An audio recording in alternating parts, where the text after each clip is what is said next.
Hi, my name is George Durkee, and I'll be teaching this fully online class, ArcGIS Creating a Basic Map. In the not too distant past, a map was a piece of paper, usually a USGS quad. What you saw on that quad was usually all you could get. But that map is actually put together from a number of different files. For instance, you might have, in addition to your base map here, USGS quad, you can add trails, streams, lakes, and in this case we've got ranger stations. In the past decade, there's been an explosion of devices that exist to show, record, and detect location information. Cell phones, GPSs, satellite phones, online map services, and other technologies bring geographic information systems capability to everyone. GIS and mapping software make it possible to customize your maps and so help you better visualize and present exactly what it is you want to show. There are a number of very good and free software programs out there that produce good maps. However, nothing beats the superior labeling, editing, and printing abilities of ArcGIS 10. So in addition to the map layers, you can also turn each layer on or off to display, depending on what you want to emphasize. You can change the symbology.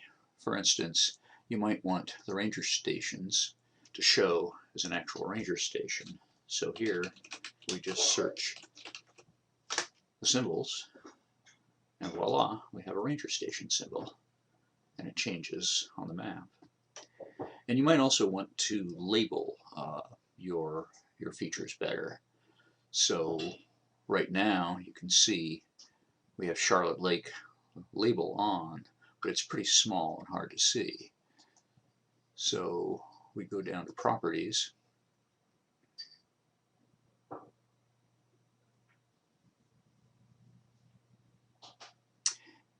and we can increase the size of the font. We can add bold and change the color.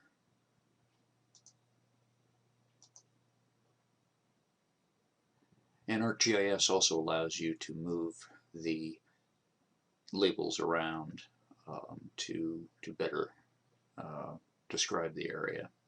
And finally, among the many things you can do, you can add hillshade to give a sense of depth to the map. So in this case, we've added hillshade, and you can increase or decrease the transparency. It sits on top of the other map layer, and so we'll increase the transparency so it doesn't overwhelm things. Or maybe just decrease it a little bit.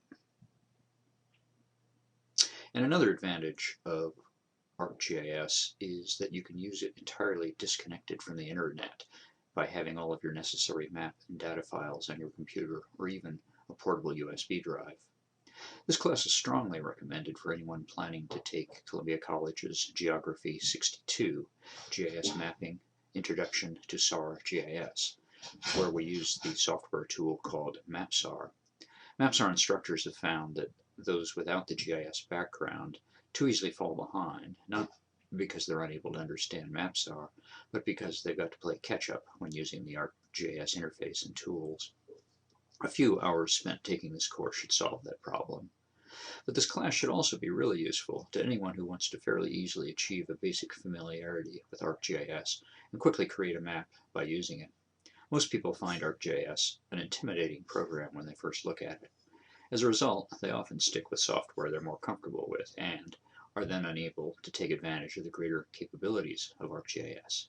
We'll learn where to get free digital maps and data, choosing a base map, adding data like roads, trails, or personal GPS files, and how to label your data and then print a map on either paper or PDF or online.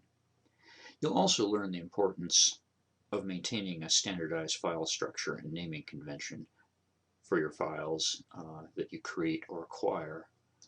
I'll provide a handy Excel template for creating file names in a standardized way. And so just using these drop downs, you can quickly choose the best file name and then cut and paste it after you've filled everything in. Now you don't have to use this, but we're just pointing out the importance of a naming convention. And we'll look at structures used by fire and search and rescue as examples. In this case, this is the MapSAR folder structure that we'll be using. And it's important you start your life with GIS using standardized naming conventions and folder structures. These are the best practices, so not only do you know where your files are, but what individual files are long after you've created them. Otherwise, you'll end up like me with files and strange file names scattered everywhere. We'll use the MapSAR file structure and an easy step-by-step guide to using ArcGIS 10 from our book, Using GIS for Wildland Search and Rescue.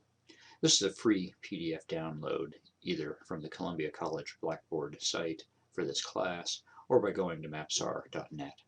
It promises to be a great course, and I look forward to working with you.